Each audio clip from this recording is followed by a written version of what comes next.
జై శ్రీరామ్. మనము భగవంతుణ్ణి ఎన్నో కోరికలు కోరుతూ ఉంటాము.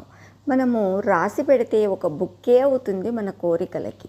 కానీ అలా కోరుకోకుండా ఏం కోరుకోవాలి అంటే, అనాయాసేన మరణం వినా ధైన్యేన జీవనం దేహాంతే తవ సాయుధ్యం కృపయా దేహిమే పరమేశ్వరం. నాకు నొప్పి కానీ బాధ కానీ లేని మరణాన్ని ప్రసాదించు.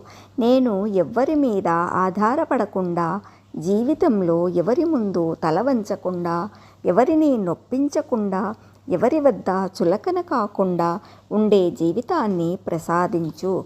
నాకు మరణము ప్రాప్తించినప్పుడు నీలో లీనమయ్యేట్లు దీవించు. ఓ పరమేశ్వర, నాకు ఈ వరములను అనుగ్రహించు అని మనము ఈ విధంగా కోరుకోవాలి అంట. హరి ఓం తత్సత్.